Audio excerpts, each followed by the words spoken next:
Assalamualaikum warahmatullahi wabarakatuh. Perkenalkan, nama saya Nur Haziza Ananda Triana, NIM 1904034022 dari kelas 2B. Di sini saya akan mempresentasikan ELISA dengan metode sandwich. Definisi: enzim linked immunosorbent assay atau ELISA adalah suatu teknik biokimia yang terutama digunakan dalam bidang imunologi untuk mendeteksi kehadiran antibodi atau antigen dalam suatu sampel. Tujuannya, tes ELISA digunakan untuk mendeteksi zat yang memiliki sifat antigenik, terutama protein sebagai lawan dari molekul kecil dan ion seperti glukosa dan kalium. Beberapa di antaranya adalah hormon, bakteri, antigen, dan antibodi.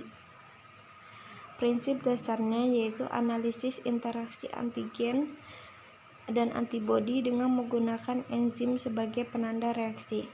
Prinsip kerjanya yaitu adanya ikatan antara antigen dan antibodi kompleks dengan menambahkan substrat tertentu dan enzim peroksida yang akan memberikan perubahan warna pada hasil yang positif. Alat yang digunakan ada ELISA reader, micropipette single dan tip, micropipette multichannel 20-200 pl, inkubator, tabung Ependef, dan vortex bag. Bahan yang digunakan ada serum tikus, pre-coated ELISA plate, standar solution, standar diluent, streptavidin HRP, stop solution, substrat solution A dan B, waste buffer konsentrat, biotin conjugate anti-rat IL-10 antibody, blood cellar. Kemudian prosedur kerjanya yaitu pertama disiapkan alat dan bahan, kemudian disiapkan pengenceran standar dan waste buffer. Pengenceran standar diencerkan 120 pl standar solution ke dalam 120 pl standar diluent. Waste buffer diencerkan waste buffer konsentrat 15 ml ke dalam deionized or distilled water dan ditambahkan 300 ml. Ketiga, ditambahkan 50 pl standar ke masing-masing well plate.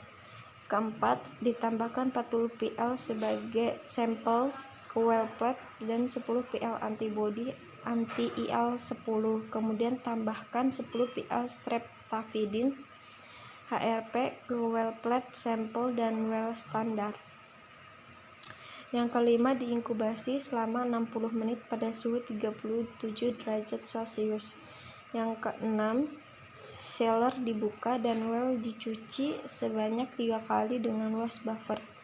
Yang ketujuh, ditambahkan 50 pl substrat solution A ke masing-masing well. Kemudian ditambah 50 pl substrat solution B. Yang kedelapan, diinkubasi selama 50 menit pada suhu 37 derajat Celcius. Yang kesembilan, ditambahkan 50 pl stop solution ke masing-masing well. Warna biru akan berubah menjadi kuning. Yang ke-10, ditentukan optical density dan dibaca dengan ELISA reader pada panjang gelombang 450 nm dalam 30 menit setelah penambahan stop solution. Dibuat kurva standar. Kemudian ini adalah hasil pengamatannya. Ada hasil pengukuran standar dan hasil dari plate layout. Kemudian ada jenis-jenis ELISA. ELISA direct. Teknik ELISA ini merupakan teknik ELISA yang paling sederhana. Teknik ini seringkali digunakan untuk mendeteksi dan mengukur konsentrasi antigen pada sampel ELISA direct menggunakan suatu antibodi spesifik atau monoklonal untuk mendeteksi keberadaan antigen yang diinginkan pada sampel yang diuji.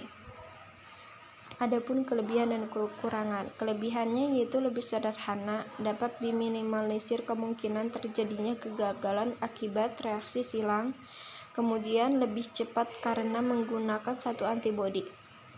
Kekurangannya yang pertama, amplifikasi signal hanya sedikit. Yang kedua, penautan enzim signal ke setiap antibodi menghabiskan waktu dan mahal. Yang ketiga, larutan yang mengandung antigen yang diinginkan harus dimurnikan sebelum digunakan untuk uji ELISA direct. Kemudian ini adalah tahapan atau prinsip direct ELISA. Yang kedua ada ELISA indirect. Teknik ELISA ini juga paling sederhana, tetapi dalam teknik ELISA indirect yang dideteksi dan diukur konsentrasinya merupakan antibodi. Menggunakan suatu antigen spesifik atau monoklonal serta antibodi sekunder spesifik tertaut enzim signal untuk mendeteksi keberadaan antibodi yang diinginkan pada sampel yang diuji. Kelebihannya yaitu imunoreaktivitas dan antibodi yang diinginkan tidak terpengaruh oleh penautan enzim signal ke antibodi sekunder karena penautan dilakukan pada wadah berbeda.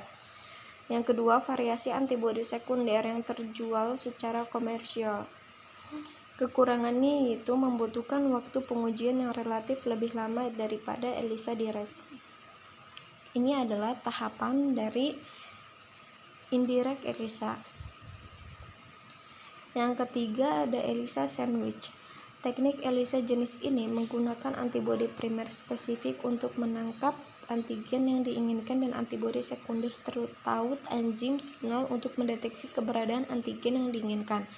Antigen yang diinginkan tersebut harus dapat berinteraksi dengan antibodi primer spesifik dan antibodi sekunder spesifik tertaut enzim signal. Maka teknik ELISA sandwich ini cenderung dikhususkan pada antigen memiliki minimal 2 sisi antigenik atau sisi interaksi dengan antibodi. Kelebihannya, tingkat sensitivitasnya yang relatif lebih tinggi karena antigen yang diinginkan harus dapat berinteraksi dengan 2 jenis antibodi. Yang kedua, menurunkan kuantitas antigen yang termobilisasi. Kekurangannya yang pertama, teknik ini hanya dapat diaplikasikan untuk mendeteksi antigen yang bersifat multivalen. Yang kedua, sulitnya mencari 2 jenis antibodi yang dapat berinteraksi antigen yang sama pada sisi antigenik yang berbeda. Ini adalah tahapan dari ELISA sandwich. Ini adalah daftar pustaka yang digunakan untuk mengambil materi. Sekian dari saya. Wassalamualaikum warahmatullahi wabarakatuh.